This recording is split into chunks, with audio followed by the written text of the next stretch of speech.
Prepare yourself for Earthling Entertainment, the perfect blend of paranormal and pop culture, with your host, Joe Wakefield and Ryan Lang. How's it going? Welcome to another episode of Earthling Entertainment with Joe Wakefield and Ryan Lang. That's right. I'm your host who has died and has actually done the last 5 episodes from Beyond the Grave, Joe Wakefield. And I'm the fool who shot him. I'm Ryan Lang. Haha. So, for those of you returning listeners, thanks for coming back. Please hit the download button. And for you new listeners, what we do here is, I'm not going to go through the spiel again, because the bottom line is this is not a normal episode. No. This is a bonus episode. Bonus. Woo! Bonus episode implies that it's on top of the regular episodes as just a little bit of a bonus, which is actually incorrect because this is technically being released as a normal episode. It is not bonus. It is just an episode. But we call it bonus episode because it is a recap episode and it feels incorrect to tell you that it is a new episode because God damn it, Ryan, I have integrity. You do. You do. No, we just didn't want to leave you guys empty-handed on a Wednesday. So we figured we'd do like a bit of a recap kind of thing. So we're going to cover our hauntings. The hauntings we think are the best. We're going to number them from our favorite to not as favorite. Yeah. No, and we got a lot. Actually, got a lot hold on. Actually, let's reverse that. Let's do our not as favorite to favorite. That would make more sense. That makes more sense. Yeah, that makes more sense. So it gets better. Okay, guys, I know I just told you we were going to cover the top whatever hauntings for this bonus episode, but it turns out I am a filthy, filthy liar. Right now, I am recording this from a hotel at the Holiday Inn in Marquette, Michigan, which is in the Upper Peninsula. Long story short, I'm on vacation. Ryan is on vacation too. I believe Ryan, he went and saw Weird Al at Pine Knob, and then he went to Vegas, I think. And I've been camping, and then I went to Wisconsin, and it's this whole thing. So I thought this week we would primarily do a Tattered Tales to make sure you guys get a good episode, but also I would just jump in and say, hey, we've had adventures. So on my way through the Upper Peninsula, I came across the dispensary we talked about a few weeks ago on an episode. It was called Higher Love, the one that on Real World Weird we were talking about. They had a statue of Bigfoot, and the city council was getting mad because they're like, that appeals to kids, you should take it down. And they're like, no, it's our mascot. So I found that place. So we stopped and I took a picture. So I'm going to be posting that on our socials. Thought that was kind of cool. And I'm going to cover a little bit of news real quick. And then we're just going to jump into the Tattered Tales. Here we go. Remember that guy? Remember that gal? Well, now they're dead.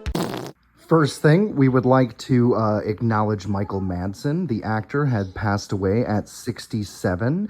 It seems like a representative says that it looked like it was cardiac arrest. But yeah, he was, of course, Quentin Tarantino worked with him all the time, Reservoir Dogs. And I was a big fan. So wanted to acknowledge that. James Carter, the voice actor who played James and Meowth and Professor Oak and I think Gary Oak, all on the Pokemon series. He has died. He has passed away at 71 after a battle with throat cancer. So, you will be missed. And I am actually a big fan from when I was a kid. So, pour one out for him. Earthling Entertainment headlines. Real quick, rapid-fire news. George Lucas will be attending Comic-Con for the first time ever, so that's kind of cool. Zach Braff is returning to Scrubs, and actually the whole original 3 is returning, and that is set to start. It has been ordered to pilot from ABC, so that's actually happening. Remember, guys, this isn't a remake. This is, what do they call it? A revival, okay? They're doing an additional season added on to the old show. It really bugs me when people are saying, hey, it's a remake when they bring back a show. Like, King of the Hill isn't being rebooted. It is a continuation. All right, guys, come on. Well, since we're on the topic of reboots, I want to mention that Night at the Museum looks like it is going to be rebooted. That's right, they're going to start the film franchise over. I think they should just do a 4th one. They kind of did on Disney Plus. It was a cartoon, it was terrible, but hey, they're rebooting the whole thing. By the way, guys, just so you know, the reason why you hear a baby crying in the background and a toddler screaming in the background is because, like I said, I am on vacation, and my 2-month-old's a little sick, and my toddler is in the bathroom screaming while taking a shower. It's a, it's a whole thing. But hey, without any further ado, here is a Tattered Tales, guys. This one is called Alonzi. It's one of my favorites. I think you'll definitely enjoy it. And we'll see you next week with our regular programming and less chaos. So here we go.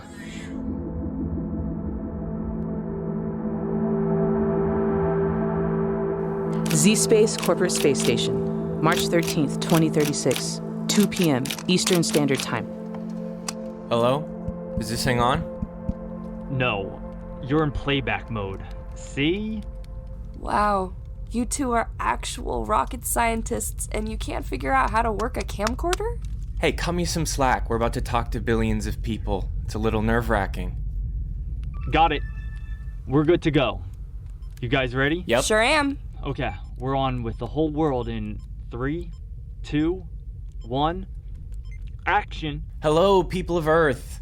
I'm Dr. Jonathan Whitaker. Joining me today are my two wonderful colleagues, Dr. Anthony Cabaldi and Dr. Alexis Smith. Hello. Ciao. Even though we're a little late from our projected 2032 launch, we're still overjoyed to be addressing you all from the world's first privately owned corporate space station. That's right, we are fully operational and orbiting Earth about 16 times a day. And to all you out there that said that we couldn't do it, that this station would never happen, well, look at us now. Day 1 of our 5-year mission. Woo! Better late than never, right? That's what I'm talking about. To everyone out there watching this broadcast, we know things have been tough down there. The shortages, the climate, it's a mess. Which is why it's our sincerest wish that today's broadcast brings you a little bit of hope. Yeah. You'll have fun dealing with that while we stay up here and test Z-Space's new toys. Don't mind him. Not all of us in the science field were able to develop social skills. Hey. The reason why this is something to be excited about is that this space station is the first step in sustaining human life off-world permanently. If we succeed here, soon we'll be able to inhabit other planets. Future generations can live and grow in a space perfectly adapted to the ideal Earth environment. We'll all be able to live in a paradise. A paradise within the confines of a giant biodome, but sure.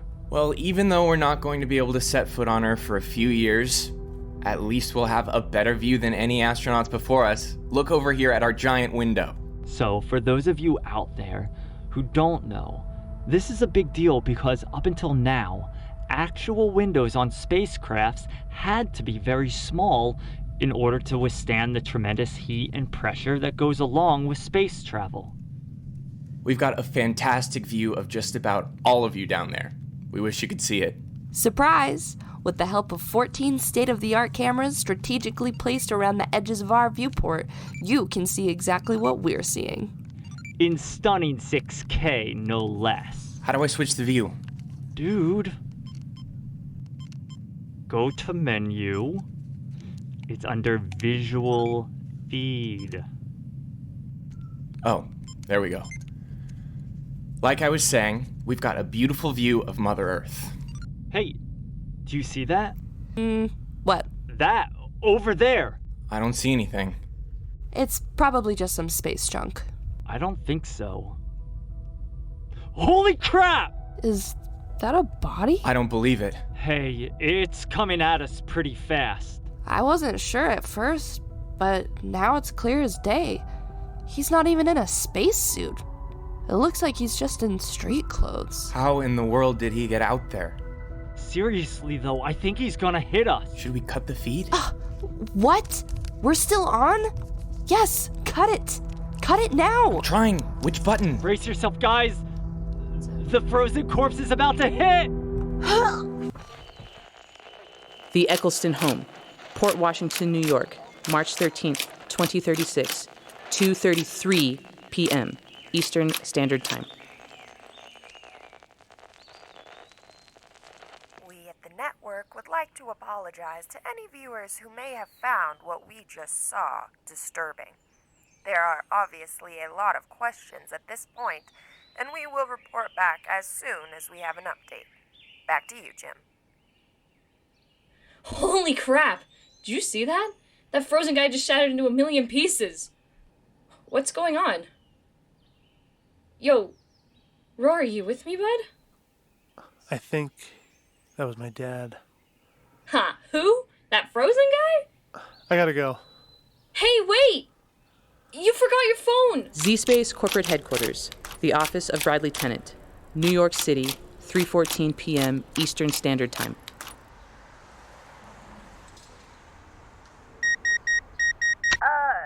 Sir, the military is here. I told you to keep everyone out until the crisis is resolved. Sir, it's the government. I'm not sure what you expect me to do. Very well. How long do I have? About 5 seconds. Or less. Thank you, Miss Pond. Come in. Thanks for finding the time to see me. Is that a joke? Yes. What can I do for you, General Piper? How about we skip the whole song and dance? You know why I'm here. I assure you, I and all of us here at Z-Space are doing our best to find out the exact details of what has occurred. See, there you go, singing and dancing. Enough. Our top analysts have already gone through the video. We know the body belonged to Professor Colin Smith, a scientist working in your fringe division. You mean R&D? Sure. In any case, I'm sure that you can see how this incident might pique the interest of the American government. If your company has developed some kind of teleportation technology, Uncle Sam is going to need to know about it. Teleportation? Is that what you think we're dealing with? Seems the most logical conclusion. How else does your average citizen just appear in the vacuum of space? I suppose you'd have me believe he jumped really high. Maybe from the top of a mountain or something. The truth is, we're not sure what happened yet. Smith was working on a lot of projects at his home laboratory. Home? Why wasn't he working out of one of your facilities? Smith is a single father. He needed to work from home in order to take care of his kid. He and his wife divorced about a year ago, right around the same time Alexis officially signed on to the project. You do know that his wife is one of the astronauts up on that station. I bet that was a surprise. It would have to be. Well, Mr. Tennant, I'm going to need Professor Smith's home address as well as any records you have on what projects he was currently working on. I'm afraid I can't do that. When the United States government decided to move NASA into the private sector, it meant that its secrets would be shielded from any Freedom of Information Act requests. But with that safety net also comes the ability for Z-Space to declare what's considered a proprietary secret. You corporate worm. And you're an uninvolved warmonger. As long as I'm around, you won't be able to turn any of our breakthroughs into weapons for Uncle Sam's many wars. I'd watch my mouth if I were you. One fundamental truth I've learned over the years. Things are always changing. Don't get too comfortable in that chair, Mr. Tennant.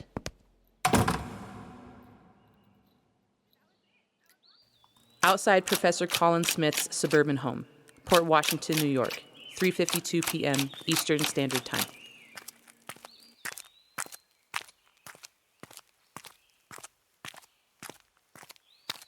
You better be here, old man. What the hell, Dad? You changed the freaking code? Dad!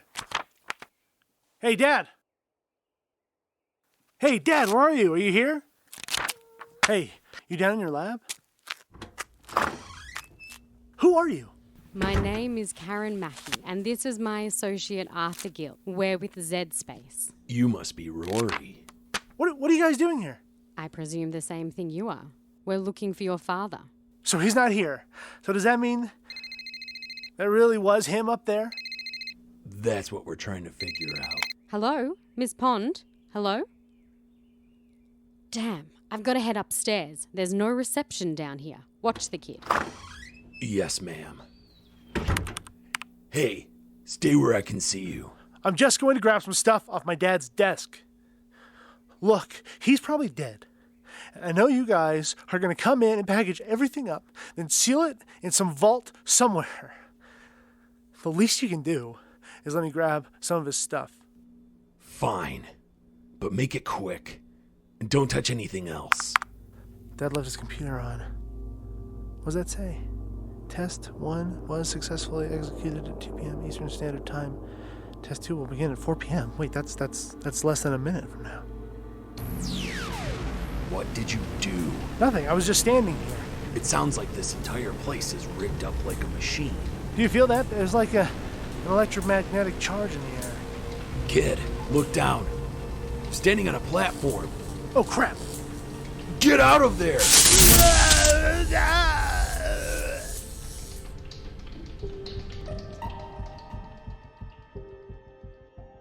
Z-Space Corporate Space Station, 4:02 p.m. Eastern Standard Time. You seriously think that guy out there was your husband? Ex-husband. And I don't know, but I'm going to find out. I gotta call my kid. How do you expect to do that? In case you haven't noticed, we're currently out of cell phone range. I'm gonna hijack a few Z-Space satellites. You can't be serious. That could work. Z-Space has satellites orbiting all around the planet.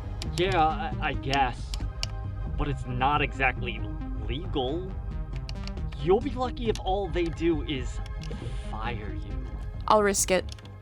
The Eccleston Home, Port Washington, New York, March 13th, 2036, 4:14 p.m. Eastern Standard Time. Hello? Hello? Who is this? Is Rory there? Miss Smith? Aren't you on the space station right now? Yes, I am. Is Rory there?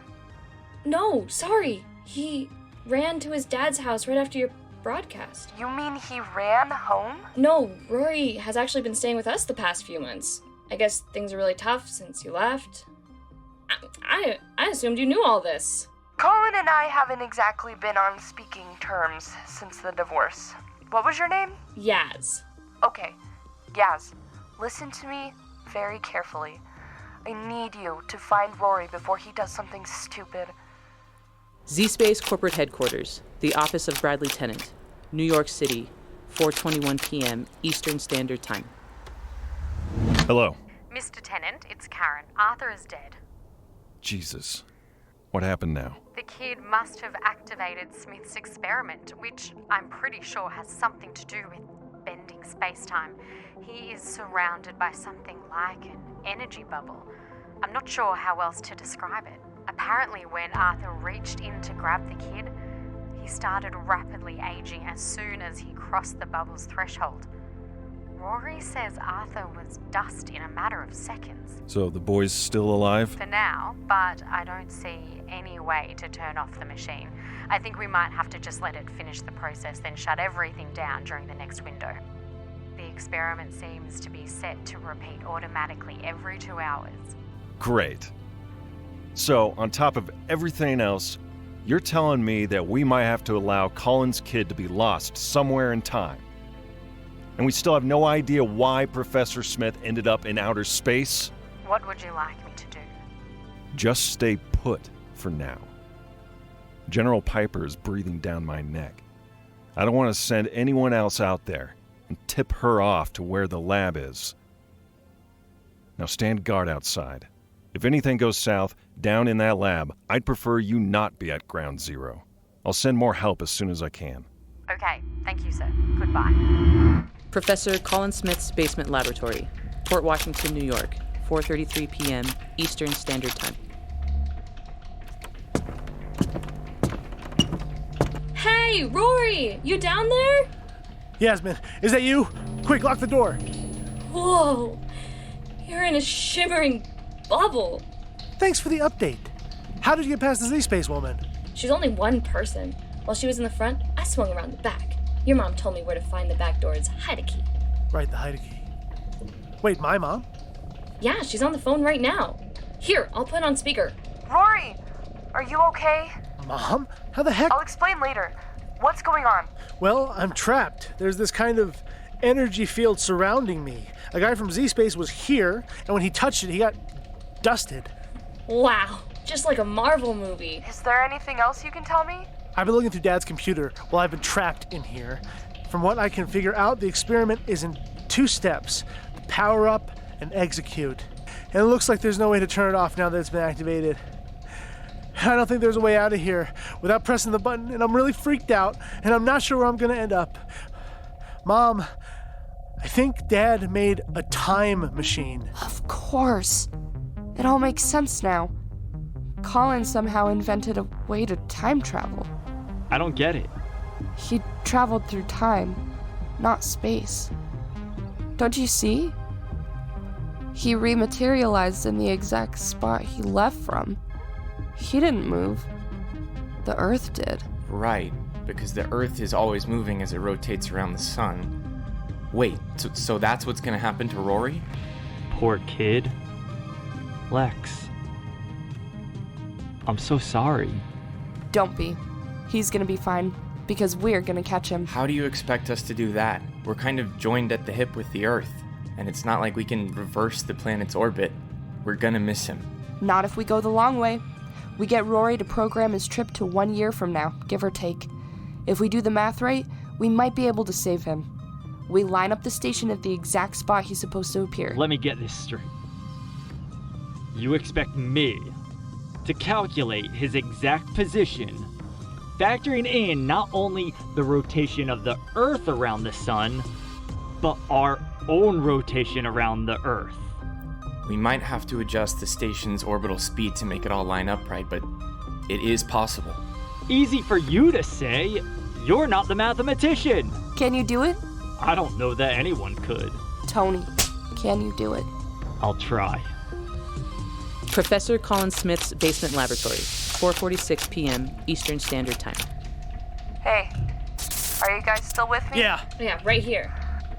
Listen, we have a plan. It's gonna sound kind of crazy, but you have to trust me. Sure, it's not like I have much of a choice. Good. Now, I need you to find whatever interface controls your transportation base. We need to control exactly when you'll be back. I don't see anything like that. Yaz, look around. It might be outside the radius of the bubble. Here it is! I found it! Great. Now type in March 13th, 2037, 2 p.m. Eastern Standard Time. Wait, I'm gonna miss a whole year. I'm sorry, son. It's the only way. Hey! Why is this door locked? Who's down there? It's now or never. Fine, do it. I put in the date. We're good to go. Okay, Rory. All you have to do is hit execute. Don't do it, kid. See you in a year, bud. Thanks, Yaz. Don't go anywhere, okay? You got it. Here goes nothing. 1 year later, Z-Space Corporate Space Station, March 13th, 2037, 2 p.m. Eastern Standard Time. Oh my god! Rory. It worked! I don't believe it. Oh my god. I'm alive. I'm so happy you're safe. Then why do you all look like someone died? Something happened. What? A few weeks after you left, the US government seized all Z-Space assets. Some top general apparently thought our discoveries would serve the war effort better than the space colonization project.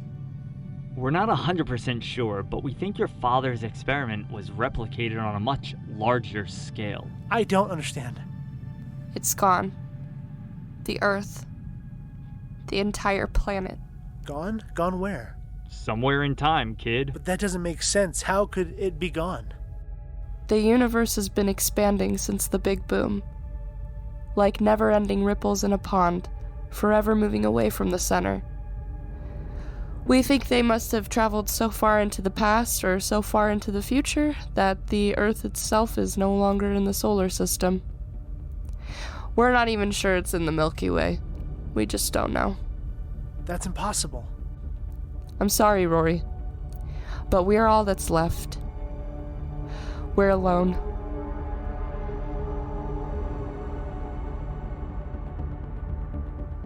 Alonzi was written by Joe Wakefield, featuring the vocal talents of Alex Killian as Dr. Jonathan Whitaker, Donnie Michael Miller as Dr. Anthony Capaldi, Elizabeth Flack as Dr. Alexis Smith, Lily Fisher as the news anchor, Chloe Colleen as Yasmin Eccleston, Jesse Lee Pachinko as Rory Smith, Lizzie Anna Wakefield as Miss Pond, Heston Mosier as Mr. Tennant, Hannah Christensen as General Piper, Sasha Kirtle as Karen McKee, Andy Cash as Arthur Gill, narrated by Sierra White, produced by Lizzie Anna Wakefield and Joe Wakefield, sound design by Luke Fisher.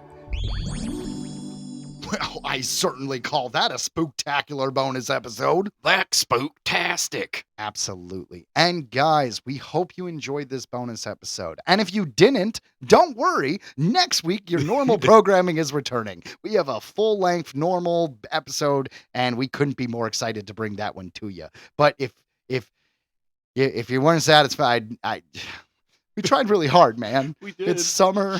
We got families. We gotta go on vacations. We're tired. We never miss a week. Let us phone in a bonus episode once in a while. I haven't slept in days. Jesus.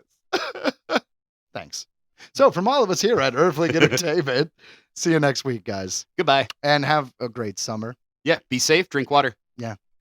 Feel like I just signed the yearbook of life. Have a great summer. Listeners, have one fantastic water park experience. It was a pleasure sitting next to you in science class.